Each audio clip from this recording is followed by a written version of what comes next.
Météo France avait placé aujourd'hui 11 départements en vigilance pluie-inondation. L'avertissement était justifié. Par endroits, les pluies ont été d'une intensité exceptionnelle. De nombreuses routes ont été rendues impraticables. Ce soir, des milliers d'habitants nettoient les dégâts. Jeanne Cancard et nos équipes en région. Des orages de grêle, des cours d'eau déchaînés qui débordent et des jardins submergés. Les intempéries de ces dernières heures ont fait des dégâts, particulièrement dans le sud et le centre-est de la France. À Dagneux, près de Lyon, les 2 voitures et la maison de cet habitant englouties en une seule nuit. Attention de vous monter les pieds quand même. Jean-Michel venait juste d'emménager. Après un an de travaux, voilà. On peut peut-être recommencer. J'ai une grosse boule au ventre, un peu de dégoût, et puis on va attendre que la pluie s'arrête pour constater les dégâts. Et puis appeler les assurances, malheureusement, maintenant il n'y a plus que ça à faire. Il emporte avec lui quelques sacs, sans savoir quand il pourra rentrer chez lui, avec sa famille. Dans cette commune, beaucoup de maisons touchées. Seule solution pour les pompiers, casser des murs pour évacuer l'eau. En Lozère, les habitants ont passé leur journée à tenter de sauver ce qui pouvait l'être. Dans le jardin de Robin, rien n'a été épargné par une coulée de boue. Le ruisseau qui se trouve ici, du coup, est sorti de son lit et est venu jusqu'à la maison et a emporté les barrières, tables, chaises. Et l'eau est rentrée dans la maison jusqu'à un peu plus d'1 mètre. À Mervan, en Saône-et-Loire, en fin de journée, des rues inondées, bloquées.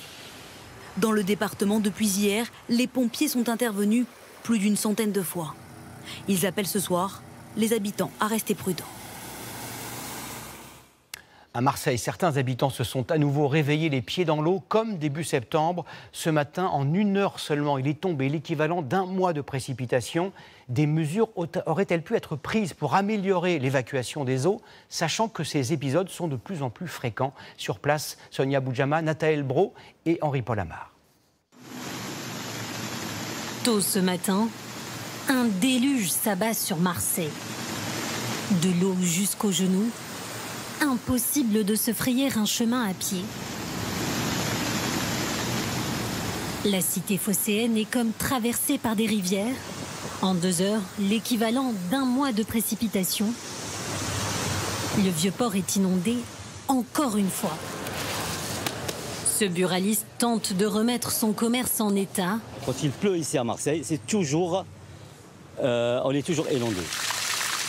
La situation se répète pour ces professionnels. Anthony Renaud, glacier dans le quartier du Vieux-Port, reste fataliste. Le dernier sinistre, j'ai perdu 14 000 €, glace, congélateur, frais des remises en électricité, les produits secs. Donc là, ça va être à peu près pareil, quoi. Les intempéries du mois de septembre avaient suscité l'inquiétude des Marseillais. Ils s'étaient tournés vers les élus de la métropole et de la mairie, qui reconnaissent aujourd'hui quelques défaillances dans les installations. Il faut un vrai entretien et des vrais programmes d'investissement qui soient ambitieux et qui soient adaptés au changement climatique. Il faut pouvoir travailler sur l'écoulement des eaux. Ces phénomènes météorologiques intenses on est là c'est la guerre. Là c'est la guerre, vraiment c'est la guerre. Sont pourtant bien connus des scientifiques. La Méditerranée reste chaude alors que la température de l'air se refroidit dès qu'on approche de l'automne. Et donc, ça va entraîner de grosses perturbations et des phases dépressionnaires qui vont engendrer ces épisodes méditerranéens.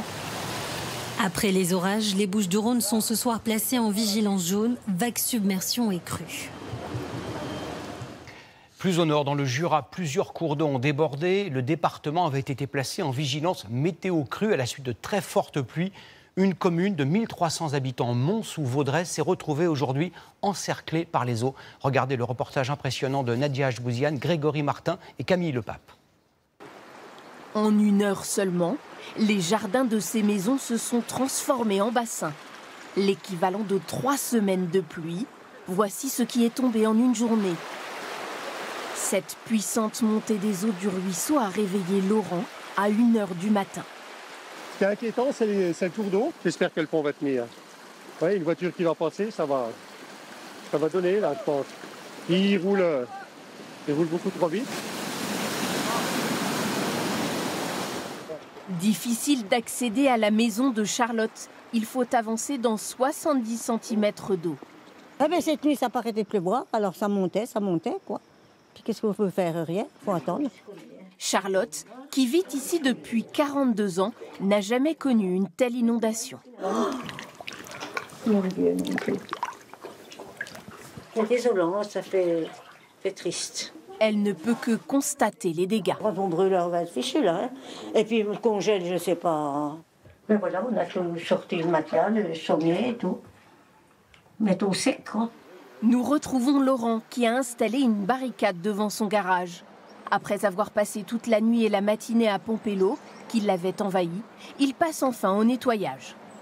Là, on fait un maximum pour, vous voyez, on a déjà bien rincé pour enlever la boue qui était là. On va réussir à avoir le bout du tunnel, comme on dit. Du dérèglement climatique, et ben voilà, on en a la preuve aujourd'hui, parce qu'on dit toujours que ça peut arriver qu'aux autres, et puis finalement, ben, on est en plein dedans, et on n'a pas le choix. On subit. Ses habitants redoutent à présent une nouvelle crue, car d'importantes pluies sont prévues dès demain soir. Oui, des intempéries qui pourraient encore s'intensifier demain. Regardez, Météo France a placé 25 départements en vigilance orange pour pluie, inondations, crues et vent. Dans les Ardennes, dans les Pays de la Loire, la région parisienne, l'équivalent d'un mois de pluie est attendu demain en 24 heures. Ces précipitations sont dues au passage sur la France de la dépression Kirk. Explication de Quentin Fichet et Ingrid Granarolo. Rues inondées, chutes d'arbres, éboulements. Après ce brutal épisode Cévenol, préparez-vous à subir un autre phénomène, Kirk. Et à partir de cette nuit, ça n'est pas tellement le vent que nous devons craindre de lui, mais la pluie. Les fortes pluies vont se décaler de la Vendée jusqu'à l'Île-de-France et jusqu'au nord et nord-est du pays, jusqu'aux Ardennes, au fil de la journée. Et ce sont surtout les quantités d'eau qui vont être importantes, très importantes, et qui arrivent de plus sur des sols qui sont parfois déjà gorgés d'eau. À l'origine, Kirk est un ouragan, né il y a 10 jours au Cap-Vert.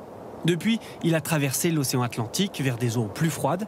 Alors le cœur de l'ouragan a progressivement perdu en chaleur et donc en puissance. Il arrive maintenant sur la France sous la forme d'une dépression. C'est un phénomène rare qu'un ouragan soit requalifié et nous aborde depuis l'Atlantique. Là, il est remonté jusqu'à nous du fait des canicules marines qu'on a pu observer cet été et qui lui ont donné le carburant pour évoluer vers nos latitudes. Il est attendu demain l'équivalent d'un mois de pluie en une seule journée, dans les Pays de la Loire ou encore en région parisienne. 25 départements sont donc placés en vigilance orange, la plupart pour de forts risques de pluie et d'inondation.